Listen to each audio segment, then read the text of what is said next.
বাবা আজ গৌরাঙ্গ মহাপ্রভুর একা তো নৃত্য করছে না, ভক্তগণকে সঙ্গে নিয়ে নৃত্য করছে। আজ গৌরাঙ্গ আর তার ভক্তদের সঙ্গে নৃত্য দর্শন করে আর কারা নাচছে না, কারা নাচছে গো? চাঁদ নাচে, সূর্য নাচে, আর নাচে তারা গো। চাঁদ নাচে, সূর্য নাচে, আর নাচে তারা গো, আর নাচে তারা। চাঁদ নাচে, সূর্য নাচে, আর নাচে তারা গো। চাঁদ নাচে, সূর্য নাচে, আর নাচে তারা। চাঁদ নাচে, সূর্য নাচে, আর নাচে তারা গো। চাঁদ নাচে, সূর্য নাচে, আর নাচে তারা। পাতালে পাতালে বাঁশি নাচে, বলি গোরা গোরা রে, বলি গোরা গোরা।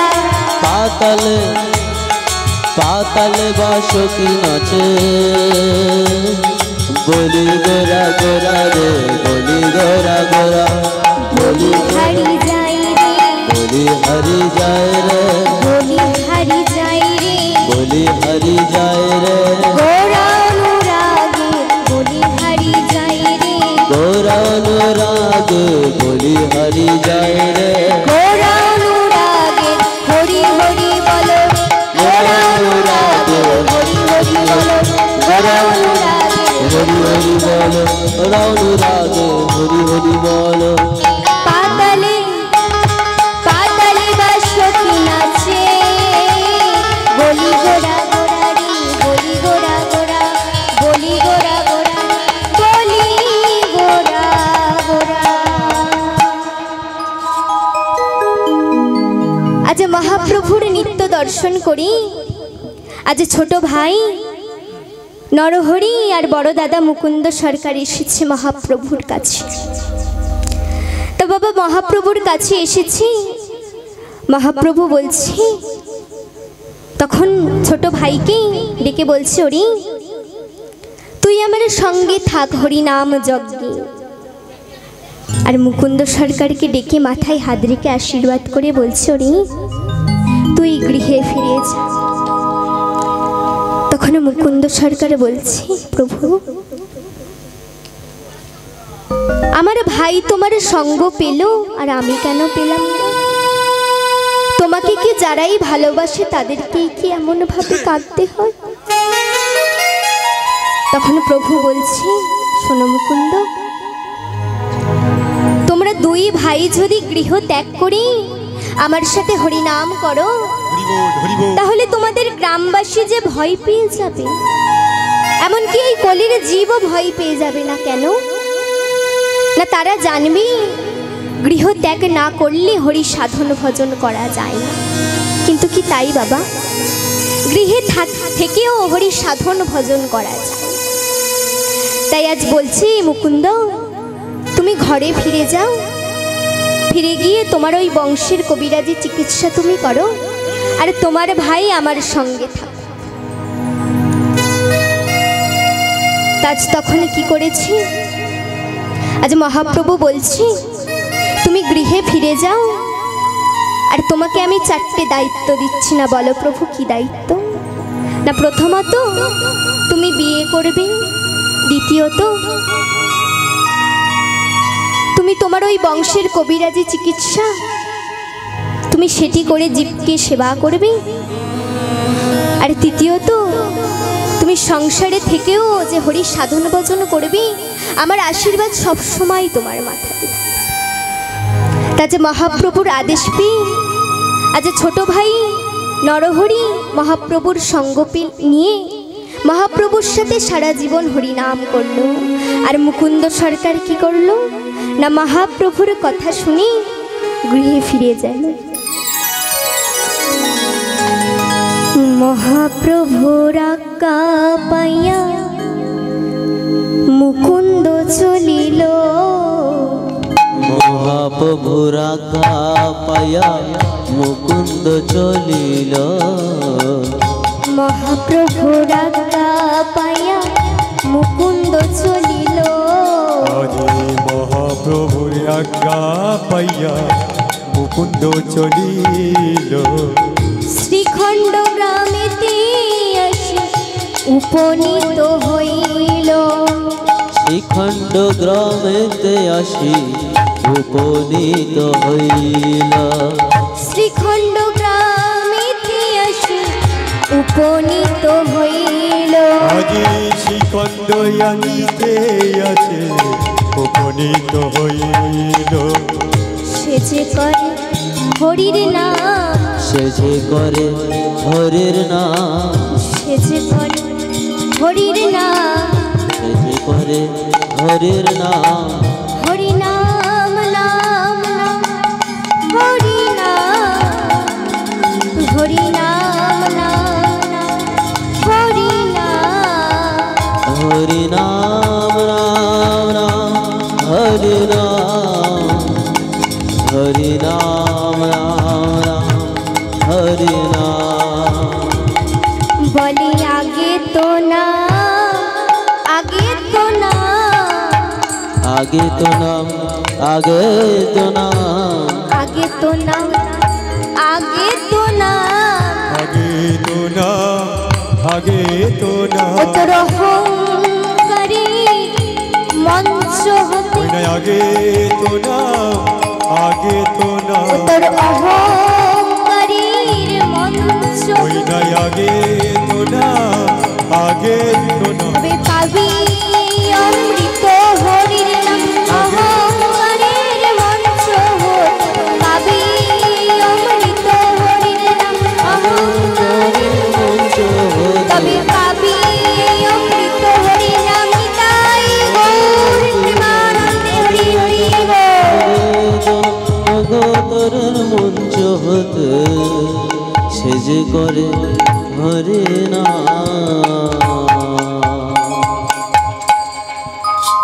তো আজ মহাপ্রভুর কথা মতো আজ মুকুন্দ সরকার গৃহে ফিরে এসে বিবাহ করে আনন্দ সহকারে জীবকে সেবা করতে লাগলো। তা বাবা দিন যাই জীবকে সেবা করে। একদিন কি হয়েছে বাবা না, সারা দরবারের হুসেন নবাব হুসেন সাহা তার হয়েছিল দুরারোগ্য শূল ব্যাধি। কত ওষুধ খেলো, কত ডাক্তার দেখালো, তবুও তার সেই দুরারোগ্য শূল ব্যাধি সারল না। তখন সেই নবাব কি করেছে না, তার দুজনে বিশ্বস্ত কর্মচারী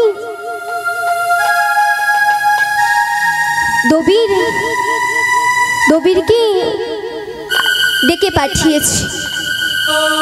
আজ সাকিব আর দবিরকে ডেকে পাঠিয়েছে, ডেকে বলছে এই যে সাকিব, এই যে দবির, তোমরা এখানে শোনো। তোমরা কি কিছু করতে পারো না তোমাদের এই নবাবের জন্য? তোমরা কি এমন কোনো কবিরাজিকে আনতে পারো যে আমার এই রোগ সারিয়ে দেবে? তার জন্য সে যত অর্থ চাই আমি তাকে দিয়ে দেব। তা তখন সেই সাকিব আর দবির বলছে, নবাব তেমন কবিরাজ বলতে একজনই আছে, কিন্তু সে কোনো অর্থের বিনিময়ে চিকিৎসা করে না, আর সে কোনো গরিব মানুষেরও চিকিৎসা করে, পরলোকেরও চিকিৎসা করে না। সে সবসময় গরিব হতদরিদ্রদের চিকিৎসা করে থাকে।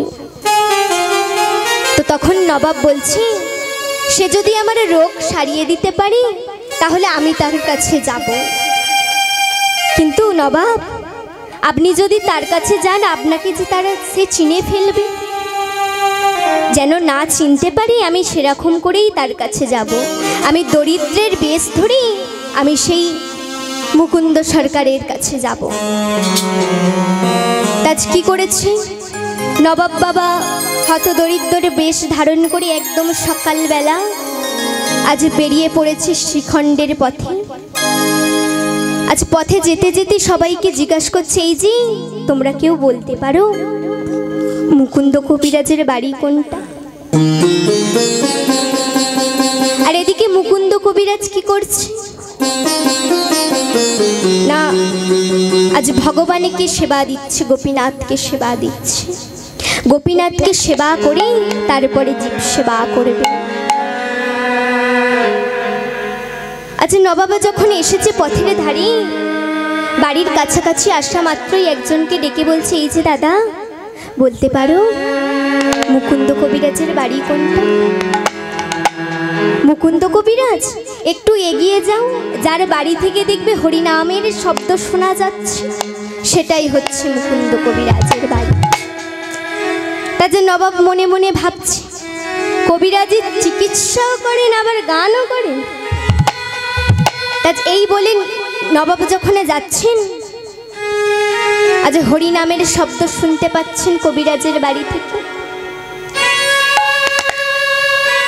আজ নবাবে গিয়েছে, কবিরাজ তার গোপীনাথকে সেবা দিয়ে আজ বাইরে বেরিয়ে এসে বলছে, এই যে এবারে এসো, তোমাদের মধ্যে সব থেকে হতদরিদ্র যে, সেই সবার প্রথমে এসো। তখন নবাব কি করেছে, এই যে সবাইকে ঠেলে দিয়ে বলছে, এই যে আমি হলাম সব থেকে হতদরিদ্র, আমাকে সবার আগে চিকিৎসা করো। না কি হয়েছে তোমার, কি নাম তোমার? আগে আমার নাম হলো হোসেন ফকির।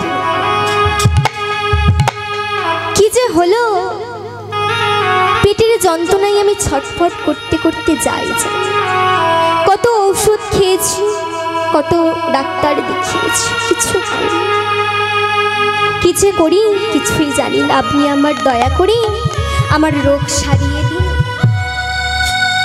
তখন মুকুন্দ বলছে, এই যে শোনো, তুমি তোমার ওই পরনের বসনটা খুলি, তুমি ওই মাটির বারান্দাতে শুয়ে পড়ো।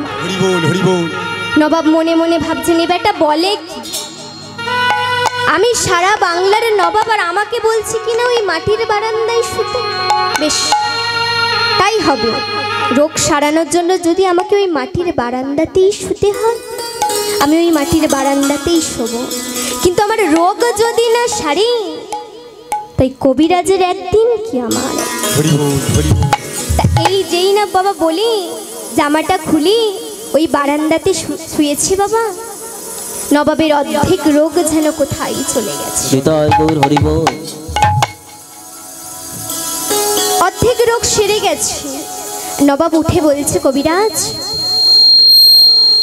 আপনার এই মেঝেতে কি এমন ঔষধ দিয়ে আছে যে শুতে না শুতেই আমার অর্ধেক রোগ সেরে গেল? মুকুন্দ সরকার আমার সাদা মনের মানুষ, উত্তরে বলছেন, কি জানি, কাউকে ঔষধ দিতে গিয়ে হয়তো দু এক ফোঁটা পড়ে গেছে, কিন্তু বাবা আসল কথাটা কি, রোগ তো আমার আর মুকুন্দ সরকার সারাচ্ছে না, রোগ সারাচ্ছে কি না আমার স্বয়ং মহাপ্রভু। আর সেখানে শুতে না শুতেই অর্ধেক রোগ কেন সেরে গেল না, আমার মহাপ্রভু তার সাঙ্গপাঙ্গদের নিয়ে সবসময় ওই শ্রীবাসের আঙিনাতে হরিনাম সংকীর্তন করতেন। তাদের পদধূলির সেই স্পর্শতে শুয়ে নবাবের অর্ধেক রোগ সেরে গেছে। এবার মুকুন্দ বলছে,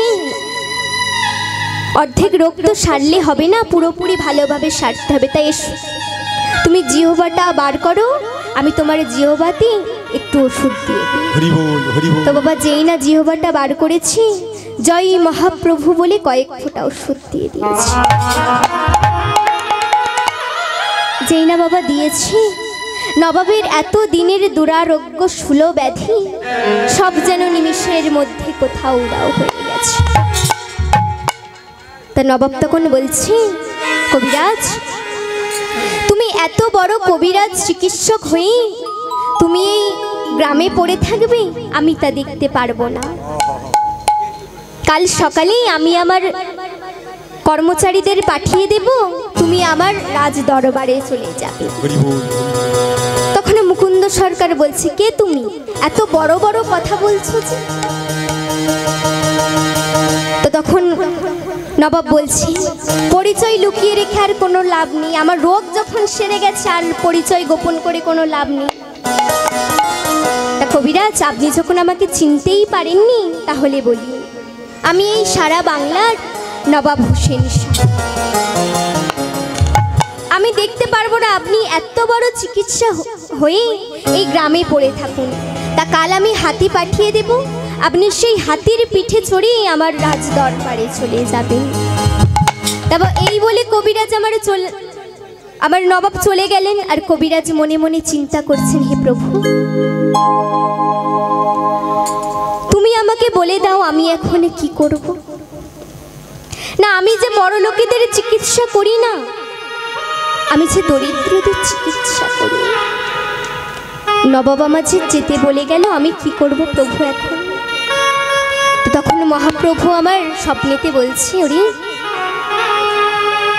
নবাব হোক, বড়লোক হোক আর গরিব লোক, সবাই তোর ভক্ত, তুই সবাইকেই চিকিৎসা করবি।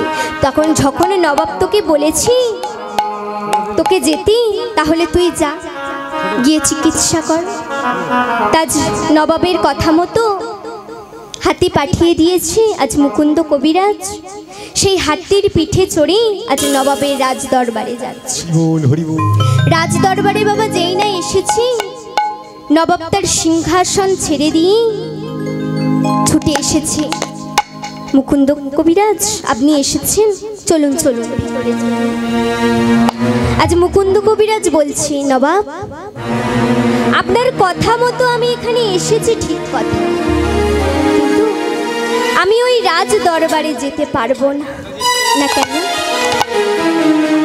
আপনি আমার জন্য এই রাজপ্রাসাদের বাইরে একটা মাটির কুঠির নির্মাণ করে দিন, আমি সেখানে থেকেই চিকিৎসা করব। আর আমার দরজা সবসময় আপনি খোলা রাখবেন গরিব লোক বড় লোকেদের। তা এই বলে বাবা ঘর করে দিয়েছে মুকুন্দ সরকার, সেখানে থাকি। আজ গোপীনাথের সেবা করি আর চিকিৎসা করি। তা একদিন বাবা কি হয়েছে, অনেক দিন যায়, একদিন বাবা নবাব মুকুন্দ কবিরাজের কাছে, মুকুন্দ কবিরাজকে দেখতে আসছে। তারপর এসে দেখছে দরজা বন্ধ। তা অনেকবারে ডাকছেন কবিরাজ কবিরাজ করে, কবিরাজ তো বাবা সাড়া দিচ্ছে না। গোপীনাথের সেবা করছে, যেমন ভাবে আমার রাধারানী তার অষ্ট সখীর কাছে আজ শ্রীকৃষ্ণের রূপ বর্ণনা করতেন, ঠিক তেমন ভাবে আজ গোপীনাথের রূপে মগ্ন হয়ে কবিরাজ আমার বলছে, কি বলছে, আমার কানু সে বিনোদরায়, আমার কানু সে বিনোদরায়, আমার কানু সে বিনোদরায়, আমার কানু সে বিনোদরায়, আমার কানু সে বিনোদরায়, আমার কানু সে বিনোদরায়, ওই আমার কানু সে বিনোদরায়, আমার কানু সে বিনোদরায়। ও তার বিনোদ কপালে বিনোদ তিলক, বিনোদ কপালে বিনোদ তিলক, বিনোদ কপালে বিনোদ তিলক, বিনোদ কপালে বিনোদ তিলক, বিনোদ বিনোদ সাজে, বিনোদ বিনোদ সাজে, আমার কানু সে বিনোদরায়, আমার কানু সে বিনোদরায়, আমার কানু সে বিনোদরায়, আমার কানু সে বিনোদরায়। ও তার বিনোদ বিনোদ মালা, বিনোদ গালায়, বিনোদ মালা, বিনোদ বিনোদ দোলে মালা, বিনোদ বিনোদ দোলে, বিনোদ বিনোদ দোলে, বিনোদ বিনোদ দোলে, বাঁশি বাজে বিনোদ সুরে, বাঁশি বাজে বিনোদ সুরে, বাঁশি বাজে বিনোদ সুরে, ওই না বাঁশি বাজে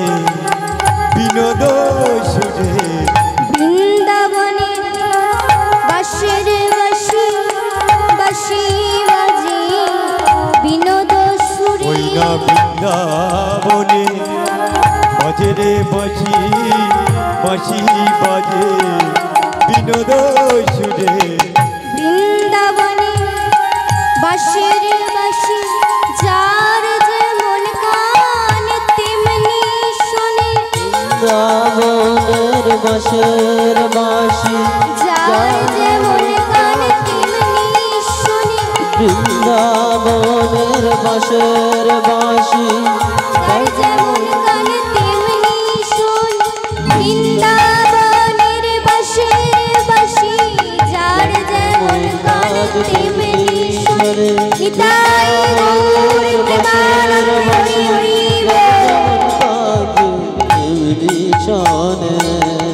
বাঁশি বাজে বিনোদ সুরে বাঁশি বাজে বিনোদ সুরে। আজ বাবা এমন ভাবে রূপের পদ যখন বর্ণনা করছেন, আজ গোপীনাথের রূপে মগ্ন হয়ে আজ নবাব এসে ডাকছে বারবার, তাও শুনতে পাচ্ছে না। তা বাবা নবাব অনেকক্ষণ ডাকার পর তার কর্মচারীদের বলছে এবার তোরা দরজা ভেঙে ফেল। তা বাবা যেই না দরজাটা ভেঙে দিয়েছে, আজ কবিরাজের ধ্যান ভঙ্গ হয়ে গেছে। তা বাবা যেই না পিছনে ফিরেছি, আজ নবাবকে দেখি কৃষ্ণ কৃষ্ণ কৃষ্ণ আজ কৃষ্ণ কৃষ্ণ বলতে বলতে কবিরাজ অজ্ঞান হয়ে গেছে। তখন নবাব বলছি তোরা কে কোথায় আছিস, তোরা ওই জল দিয়ে কবিরাজের জ্ঞান ফেরা। তা বাবা যেই না জলে দিয়ে কবিরাজের জ্ঞান ফিরিয়েছি, আজ নবাবা জিজ্ঞাসা করছি কি হয়েছে তোমার, তুমি এমন ভাবে অজ্ঞান হয়ে গেলে। তখন মুকুন্দ কবিরাজ মনে মনে ভাবছে নবাব তো একজন মুসলমান, তার কাছে আমি কি করে আমার ভক্তির কথা বলি, আমি যদি বলি সে যে বিশ্বাস করবে না। তা বেশ, তো তখন নবাবকে বলছি নবাব আমার একটা রোগ আছে, তাই জন্যই মৃগী রোগ আছে, তাই জন্যই আমি অজ্ঞান হয়ে পড়ে গেছি। তা তখন নবাব বলছে একটা কথা তুমি জানো মুকুন্দ, মিথ্যা কথা যারা বলে তাদেরকে আমি শুলে চড়াই, কিন্তু তুমি আমার প্রাণ রক্ষা করেছো, তাই তোমাকে আমি ছেড়ে দিচ্ছি। কিন্তু আমাকে সত্যি কথা বলো, তুমি যখন অজ্ঞান হয়ে গিয়েছিলে তখন কৃষ্ণ কৃষ্ণ বলছিলে কেন? কবিরাজ মনে মনে ভাবছেন এই রে নবাব সব জেনে গেল, তাহলে নবাবকে আর মিথ্যা কথা বলা যাবে না। হ্যাঁ, কেন কৃষ্ণকে দেখেছিল মা?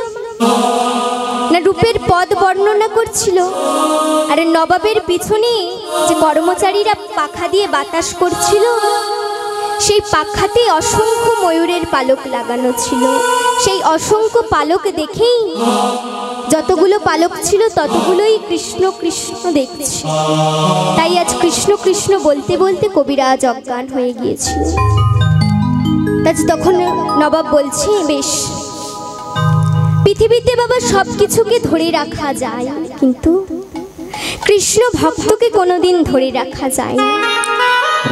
তাই চল, আজ থেকে তোমাকে আমি মুক্ত করে দিলাম, যাও তুমি তোমার গৃহে ফিরে যাও, গিয়ে তুমি কৃষ্ণ সাধন ভজন করো। ওই শিখণ্ড আমি তোমার নামে লিখে দিলাম যাতে না তোমার কোনো অসুবিধা হয়, কিন্তু কবিরাজ সেখানে গিয়ে যেন আমার কথা ভুলে যেও না।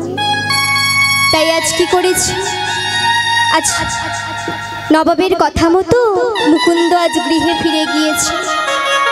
গৃহে ফিরে গিয়ে ভক্তদের নিয়ে হরিনাম করছে, আর তারা সেই বংশের কবিরাজি চিকিৎসা করে মানুষকে সুস্থ করছে। একদিন বাবা কি হয়েছে, যখন বাবা হরিনাম করছেন, একটা ছেলে বাবা ছুটতে ছুটতে কবিরাজের কাছে এসেছে। কবিরাজ, আপনার স্ত্রী বড্ড অসুখ, ছটফট করছে, আপনি তাড়াতাড়ি চলুন। সেই ছেলেটির কথা শুনে আজ কবিরা ছুটতে ছুটতে গৃহে গিয়েছে। গৃহে গিয়ে আজ স্ত্রীকে দেখছেন, সবকিছু পরীক্ষা করছেন, কিন্তু তার রোগ সারাতে পারছে না। কেন? তখন ছুটতে ছুটতে আজ ভগবানের কাছে গিয়েছে। ভগবান, আমি এত লোকের চিকিৎসা করে তাদের সুস্থ করলাম, কিন্তু আমার স্ত্রীকে কেন পারছি না সুস্থ করতে? কবিরাজ, তোমার মনে অহংকার হয়েছে, তাই তুমি পারছো না। তা বেশ, এই নাও, আমার এই বদনের চিবানো পান তুমি নিয়ে যাও, নিয়ে গিয়ে তোমার স্ত্রীকে খাইয়ে দাও, তোমার স্ত্রী ভালো হয়ে যাবে। তাই আজ ভগবানের কথা মতো সেই চিবানো পান নিয়ে মুকুন্দ সরকারের স্ত্রীর বদনে তুলে দিয়ে মুকুন্দ সরকারের স্ত্রীর সব রোগ সেরে গেছে। সেরে যাওয়া মাত্রই বাবা একটা ভালো লক্ষণ দেখা দিয়েছে, না মুকুন্দ সরকারের স্ত্রী গর্ভবতী হয়েছে। আজ সরস্বতী পূজার দিনে পূর্ণিমা তিথিতে আজ মুকুন্দ সরকারের ঘর আলো করে আজ জন্ম নিচ্ছে। কেমন ভাবে? হেন কালে জন্ম নিল শ্রী রঘুনন্দন গো, হেন কালে জন্ম নিল শ্রী রঘুনন্দন। হেন কালে জন্ম নিল শ্রী রঘুনন্দন গো, হেন কালে জন্ম নিল শ্রী রঘুনন্দন। হেন কালে জন্ম নিল শ্রী রঘুনন্দন গো, হেন কালে জন্ম নিল শ্রী রঘুনন্দন। আজি হেন কালে জন্ম নিল শ্রী রঘুনন্দনী গো, হেন কালে জন্ম নিল শ্রী রঘুনন্দন। মুকুন্দ দাস, মুকুন্দ দাস হেরি তাহার, আনন্দিত মন গো, আনন্দিত মন। মুকুন্দ দাস, মুকুন্দ দাস হরি তাহার, আনন্দিত মন গো, আনন্দিত মন। আনন্দ আর ধরে না, আনন্দ আর ধরে না, আনন্দ আর ধরে না, আনন্দ আর ধরে না, রঘুনন্দনের বদন হেরে আনন্দ আর ধরে না, রঘুনন্দনের বদন হেরে আনন্দ আর ধরে না, রঘুনন্দনের বদন হেরে হরি হরি হরি বলি নন্দন পিতাই গৌর প্রেমানন্দে হরি বল। রঘুনন্দনের বদন হেরে হরি হরি হরি, আনন্দ আর ধরে না, আনন্দ আর ধরে না। মুকুন্দ দাস, মুকুন্দ দাস হেরি তাহার, আনন্দিত মন গো, আনন্দিত মন। ওই আজি মুকুন্দ হেরে দাদা, আনন্দিত হই গো, আনন্দিত হই। মন গো, আনন্দিত মন। আজ সবাই বলছে, মুকুন্দ তোমার সন্তানকে কত সুন্দর দেখতে হয়েছে চাঁদখানা। সরস্বতী পূজার দিন হয়েছে, তখন মুকুন্দ সরকার সেই সন্তানকে কোলে নিয়ে বলছে, ওরি তোকে ওই সরস্বতীর চরণে আমি নিবেদন করব, যাতে বেদ ও বিদ্যা একটু অর্জন করতে পারিস। তাই আজ মুকুন্দ সরকার কি করছে না, তার সন্তানকে নিয়ে আজ সরস্বতীর শ্রীচরণে কইল নিবেদন গো, সরস্বতীর শ্রীচরণে কইল নিবেদন। ওই আজি সরস্বতী কইলে নিবেদনী গো, সরস্বতী কইলে মনে কইলে নিবেদন। সরস্বতীর শ্রীচরণে কইল নিবেদন গো, সরস্বতীর শ্রীচরণে কইল নিবেদন। সরস্বতীর শ্রীচরণে কইল নিবেদন গো, সরস্বতী শ্রীচরণে কইল নিবেদন। দুই কর্ণে, দুই কর্ণে শোনাইল মধুর হরি নাম গো, মধুর হরি নাম, মধুর হরি নাম গো, মধুর হরি নাম। দুই কর্ণে, দুই কর্ণে শোনাইল মধুর হরি নাম গো, মধুর হরি নাম, মধুর হরি নাম গো, মধুর হরি নাম। বলে আশীর্বাদ করো মা, আশীর্বাদ করো মা, বলে আশীর্বাদ করো মা, আশীর্বাদ করো মা ওগো বাগ দেবী বিনা পানি আশীর্বাদ করো মা ওগো বাগ দেবী বিনা পানি আশীর্বাদ করো যেন ভাগবত পড়তে পারি আশীর্বাদ করো মা ভাগবত পড়তে পারি আশীর্বাদ করো মা যেন সংকীর্তন করতে পারি আশীর্বাদ করো মা যেন সংকীর্তন গাইতে পারি আশীর্বাদ করো মা হরি নাম করতে পারি আশীর্বাদ করো মা হরি নাম গাইতে পারি আশীর্বাদ করো মা আজ হরি নাম করতে পারি সংকীর্তন করতে পারি হরি নাম করতে পারি তাই গৌর প্রেমানন্দ হরি হরি বল।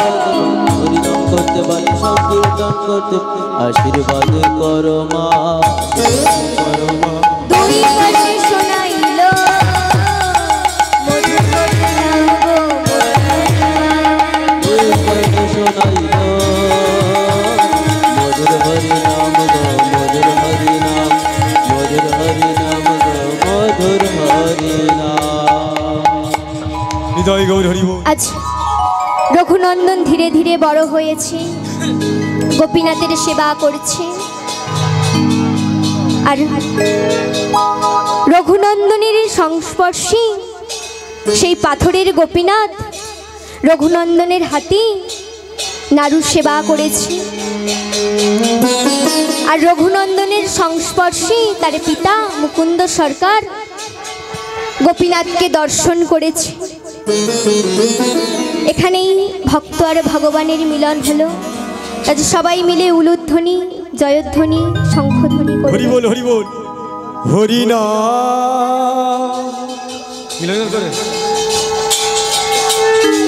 আজ অদ্যপি শিখণ্ডপুরে অর্ধনারু আছে ঘরে, অদ্যপি শিখণ্ড নারে অর্ধ নাড়ু আছে পড়ে অদ্যপি শিখণ্ডপুরে অর্ধনারু আছে ঘরে। অর্ধপি শিখণ্ড নারে অর্ধ নাড়ু আছে পড়ে দেখে যত ভাগ্যবান জনে, দেখে যত ভগবান জনে ওই না দেখে যত ভাগ্যবান জনে।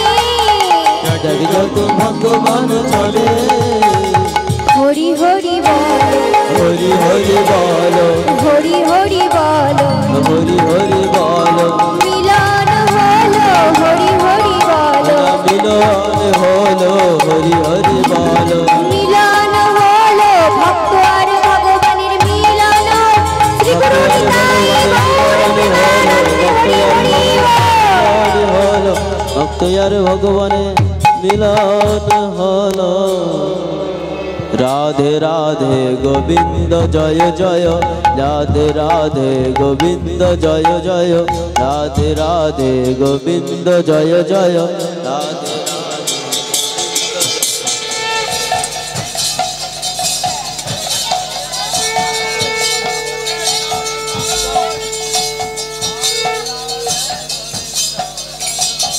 হরিনাম গান না শিখছিলাম ধর নিবনি হরিনাম গান হরি না কৃষ্ণ না জয় জয় অভিজয়